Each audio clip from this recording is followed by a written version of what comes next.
ಸ್ನೇಹಿತರೆ ನಮಸ್ಕಾರ. ನಾನು ನಿಮ್ಮ ಮಳವಳ್ಳಿ ಸೂರಿ ಡೈರಿ ಯೂಟ್ಯೂಬ್ ಚಾನಲ್ಗೆ ನಿಮ್ಮೆಲ್ಲರಿಗೂ ಸ್ವಾಗತ ಸುಸ್ವಾಗತ. ನಾನಿವಾಗ ಮಳವಳ್ಳಿ ಪಟ್ಟಣದ NS ಬಡಾವಣೆಯಲ್ಲಿ 1ನೇ ವಾರ್ಡಲ್ಲಿದ್ದೀನಿ ನೋಡಿ. ಇದು ನಮ್ಮ ಮನೆಯ ಒಂದು ರೂಫಿಂದ ಈ ವಿಡಿಯೋ ಮಾಡ್ತಿದ್ದೀನಿ. ನಿಮ್ಮ ಕಣ್ಣೆದುರಿಗೆ ಕಾಣ್ತಿದೆ ಒಂದು ಪಾರ್ಟಿ ಹಾಲ್ ನಿರ್ಮಾಣದ ವಿಡಿಯೋ. ಕಬ್ಬಿಣ ಮತ್ತು ತಗಡುಗಳಿಂದ ನಿರ್ಮಾಣ ಮಾಡ್ತಿರುವಂಥ ಒಂದು ಪಾರ್ಟಿ ಹಾಲ್ ಇದು. ಸ್ನೇಹಿತರೆ, ಯಾವುದೇ ಒಂದು ಪಾರ್ಟಿ ಹಾಲ್ ನಿರ್ಮಾಣ ಮಾಡಬೇಕಾದ್ರೆ ಪುರಸಭೆಯಿಂದ ಪರವಾನಗಿ ಪಡ್ಕೊಳ್ಬೇಕು. ಆದರೆ ಯಾವುದೇ ಪರವಾನಗಿ ಪಡೆದೇನೆ ಶ್ರೀಯುತ ಮಹೇಶ್ ಸನ್ ಆಫ್ ಶಿವಣ್ಣ ಎಂಬುವರು ಈ ಒಂದು ಪಾರ್ಟಿ ಹಾಲ್ನ ಅಕ್ರಮವಾಗಿ ನಿರ್ಮಾಣ ಮಾಡ್ತಿದ್ದಾರೆ.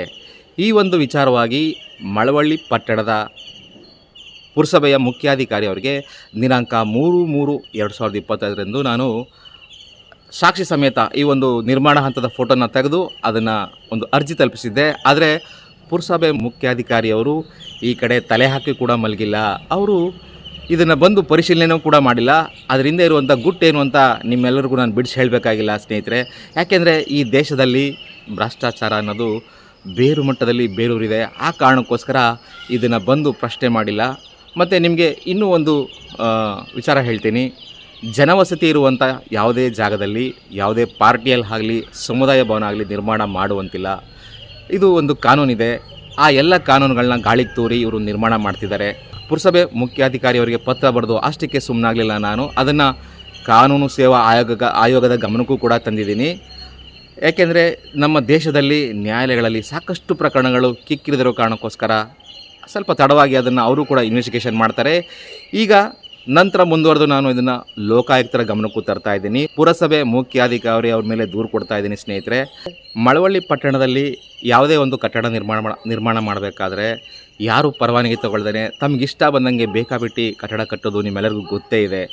ಆದರೆ ಒಬ್ಬ ವ್ಯಕ್ತಿ ತನ್ನ ಒಂದು ಮನೆ ಕಟ್ಕೊಳ್ಳೋ ವಿಚಾರದಲ್ಲಿ ಏನು ಅಭ್ಯಂತರ ಇಲ್ಲ. ಯಾಕೆಂದರೆ ಒಬ್ಬ ಮನುಷ್ಯನಿಗೆ ಗೂಡು ಅಂತ ಬೇಕೇ ಬೇಕು. ಆ ಕಾರಣಕ್ಕೋಸ್ಕರ ಯಾರೇ ಒಬ್ಬ ಮನೆ ಕಟ್ಕೊಂಡ್ರೆ ಆ ವಿಚಾರದಲ್ಲಿ ಯಾರು ಮೂಗು ತೋರಿಸಲ್ಲ, ತಲೆ ತೋರಿಸಲ್ಲ. ಆದರೆ ಈ ಪಾರ್ಟಿ ಹಾಲ್ ನಿರ್ಮಾಣ ಆಗೋದ್ರಿಂದ ನಮಗೇನು ಅನಾನುಕೂಲ ಆಗುತ್ತೆ ಅಂತ ಹೇಳ್ತೀನಿ ಕೇಳಿ. ಒಂದು ಪಾರ್ಟಿ ಹಾಲ್ ನಿರ್ಮಾಣ ಆದರೆ ಅದಕ್ಕೆ ಒಂದು ಪಾರ್ಕಿಂಗ್ ವ್ಯವಸ್ಥೆ ಬೇಕು ನೋಡಿ. ನಿಮಗೆ ಒಂದು ರಸ್ತೆ ತೋರಿಸ್ತೀನಿ. ಇಲ್ಲಿ ಈ ರಸ್ತೆ ಕೇವಲ ಒಂದು 12 ಅಥವಾ 15 ಅಡಿ ಇರ್ಬೋದು ಅಷ್ಟೇ. ಈ ರಸ್ತೆಯಲ್ಲಿ ಒಂದು ಕಾರ್ ನಿಂತ್ಕೊಂಡ್ರೂ ಕೂಡ ಇಲ್ಲಿ ರೋಡ್ ಜಾಮ್ ಆಗುತ್ತೆ.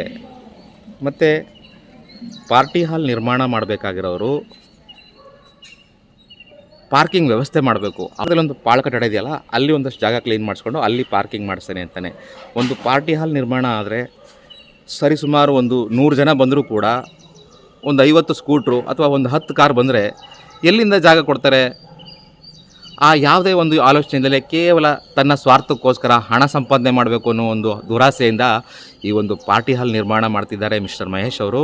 ಬಂಗಾರಪೇಟೆ ಪಾನಿಪುರಿ, ಚಾಟ್ಸ್ ಮತ್ತು ಅರುಣ್ ಐಸ್ ಕ್ರೀಮ್ ತಂಪು ಪಾನೀಯಗಳು ಶುಚಿ ರುಚಿಗೆ ಮತ್ತೊಂದು ಹೆಸರು ಒಮ್ಮೆ ಬದಿ ಮಾಡಿ.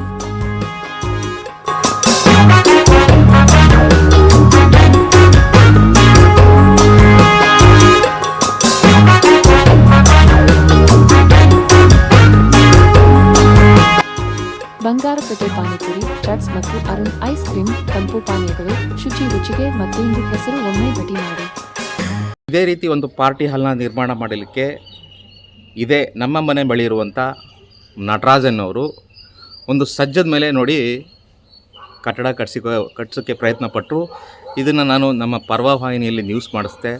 ಅದಾದಮೇಲೆ ಈ ಕೆಲಸ ಸ್ಥಗಿತಗೊಂಡಿದೆ. ಏನಕ್ಕೆ ಅಂದರೆ ಸಜ್ಜದ ಮೇಲೆ ಕಟ್ಟುವಂಥ ಯಾವುದೇ ಒಂದು ಕಟ್ಟಡ ಯಾವಾಗ ಬೇಕಾದ್ರೂ ಬೀಳ್ಬೋದು. ಆ ವೆಯ್ಟ್ಗೆ ಯಾವಾಗ ಬೇಕಾದ್ರೂ ಇದು ಬೀಳ್ಬೋದು. ಇದ್ರ ಬಗ್ಗೆ ಪುರಸಭೆ ಅಧಿಕಾರಿಗಳು ಇದುವರೆಗೂ ಬಂದು ಅದನ್ನ ಪರಿಶೀಲನೆ ಮಾಡಿ ಅದನ್ನು ತೆರವುಗೊಳಿಸುವಂಥ ಕೆಲಸಕ್ಕೆ ಕೈ ಹಾಕಿಲ್ಲ. ನಮ್ಮ ಪುರಸಭೆ ಮುಖ್ಯಾಧಿಕಾರಿಯವರು ತಾವು ಒಬ್ಬರು ಸರ್ವಾಧಿಕಾರಿ ಅನ್ನೋ ಮನೋಭಾವನೆ ಅವ್ರಿಗೆ ಬಂದುಬಿಟ್ಟಿದೆ. ಯಾಕೆಂದರೆ ನಾವು ಪಾಕಿಸ್ತಾನದಲ್ಲೋ ಅಥವಾ ಚೈನಾದಲ್ಲೋ ಅಥವಾ ರಷ್ಯಾದಲ್ಲೋ ಇಲ್ಲ, ಅವೆಲ್ಲ ಸರ್ವಾಧಿಕಾರಿ ಇರುವಂಥ ದೇಶಗಳು.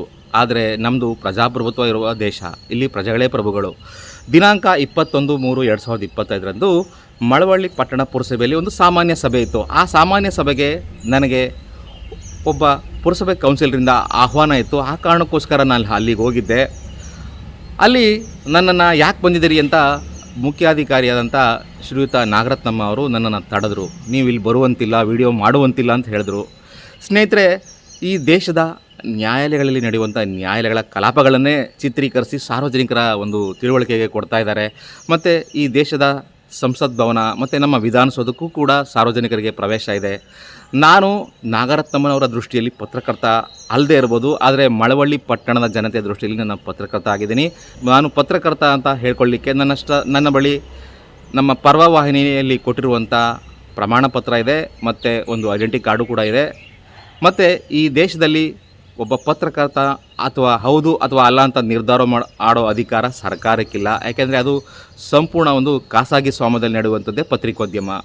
ಇದನ್ನು ನಾಗರತ್ನಮ್ಮನವರು ಯಾರಿಗಾದರೂ ಕಾನೂನು ತಜ್ಞರು ಕೇಳಿ ತಿಳ್ಕೊಬೇಕು ಅಂತ ನಾನು ಅವರಿಗೆ ಹೇಳಲಿಕ್ಕೆ ಇಷ್ಟಪಡ್ತೀನಿ. ಅಂದರೆ ನಾಗರತ್ನಮ್ಮನವರು ನನ್ನನ್ನು ವಿರೋಧಿಸಲಿಕ್ಕೆ ಮುಖ್ಯ ಕಾರಣ ಏನು ಅಂತಂದರೆ, ಹಿಂದೆ ಮೈಸೂರು ರಸ್ತೆಯಲ್ಲಿರುವಂಥ ಆಂಜನೇಯನ ದೇವಸ್ಥಾನದ ಹತ್ರ ಒಂದು ರಾಮಾಂಜನೇಯ ಸೇವಾ ಸಮಿತಿಯವರ ಒಂದು ಕಾಂಪ್ಲೆಕ್ಸ್ ನಿರ್ಮಾಣ ಮಾಡುವಂಥ ಸಮಯದಲ್ಲಿ ಒಂದಷ್ಟು ರಾಜಕೀಯ ತಿಕ್ಕಾಟಗಳು ನಡೀತಿತ್ತು.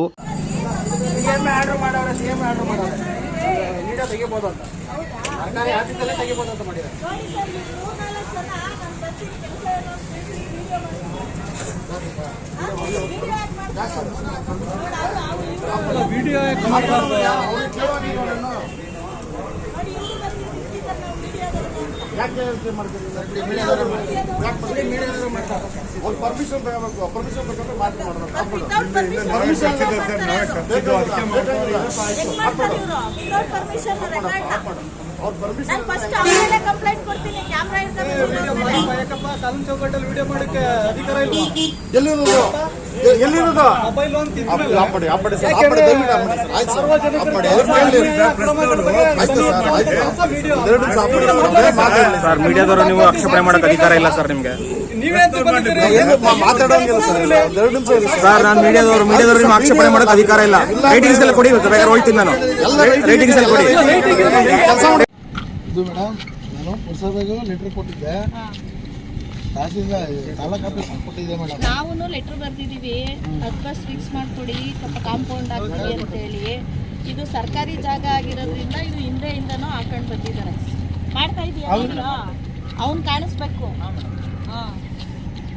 ಹಿಂದೆಯಿಂದ ಮಾಡಬೇಕು. ಆ ಹಿಂದೆಯಿಂದ ಇರೋದ್ರಿಂದ ನಾವು ಈ ಜಾಗನ ಬದಲಾವಣೆ ಮಾಡ್ಬೇಕಂತ ಅಂದರೆ ತಹಸೀಲ್ದಾರು ಬೇರೆ ಪರ್ಯಾಯ ವ್ಯವಸ್ಥೆ ಮಾಡಬೇಕು. ಮತ್ತು ಆವಾಗ ನಾನೊಂದಷ್ಟು ವೀಡಿಯೋಗಳನ್ನ ಅವ್ರದ್ದು ಚಿತ್ರೀಕರಣ ಮಾಡಿದ್ದೆ. ಆಗ ನೀನು ಚಿತ್ರೀಕರಣ ಮಾಡುವಂತಿಲ್ಲ, ನನ್ನನ್ನು ನೀನು ತಾನು ಅಂತ ಸಂಬೋಧಿಸ್ತಿದ್ರು. ಸುಮಾರು 2-3 ಜಾಗದಲ್ಲಿ ನನ್ನನ್ನು ಏಕವಚನದಲ್ಲಿ ಮಾತಾಡಿಸ್ತಿದ್ರು. ಆದರೆ ನಾನು ಒಬ್ಬ ಹೆಣ್ಮಗಳಿಗೆ ಕೊಡಬೇಕಾದಂಥ ಗೌರವನ ಕೊಟ್ಟಿದ್ದೀನಿ. ಮತ್ತು ನಮ್ಮ ವಕೀಲರಿಂದ ಒಂದು ಲಾಯರ್ ನೋಟಿಸ್ ಕೂಡ ಕೊಟ್ಟಿದ್ದೀನಿ. ಇದೇ ರೀತಿ ಏಕವಚನ ಏನಾದ್ರು ಸಂಬೋಧಿಸಿದ್ರೆ ನಾನು ಮುಂದೆ ಈ ವಿಚಾರವಾಗಿ ನ್ಯಾಯಾಲಯದಲ್ಲಿ ಪ್ರಕರಣ ದಾಖಲಿಸ್ತೀನಿ ಅಂತ ಅವ್ರಿಗೊಂದು ನೋಟಿಸ್ ಕೊಟ್ಟಿದ್ದೆ.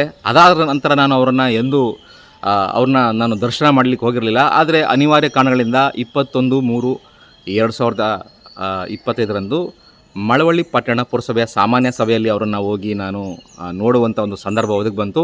ಆದರೆ ಸಾಮಾನ್ಯ ಸಭೆಗೆ ಒಬ್ಬ ಪತ್ರಕರ್ತನಿಗೆ ಅವರು ಯಾರು ಕರೆಯದ್ರು ಹೋಗುವಂಥ ಒಂದು ಅಧಿಕಾರ ಇದ್ದೇ ಇದೆ. ಏನಕ್ಕೆ ಅಂತಂದರೆ, ಒಂದು ಸಾಮಾನ್ಯ ಸಭೆಯಲ್ಲಿ ನಡೆಯುವಂಥ ಎಲ್ಲ ವಿಚಾರಗಳನ್ನ ನಾವು ಸಾರ್ವಜನಿಕರಿಗೆ ತಿಳಿಸ್ಬೇಕಾಗಿರೋದು ಒಬ್ಬ ಪತ್ರಕರ್ತನಾಗಿ ನನ್ನ ಕರ್ತವ್ಯ.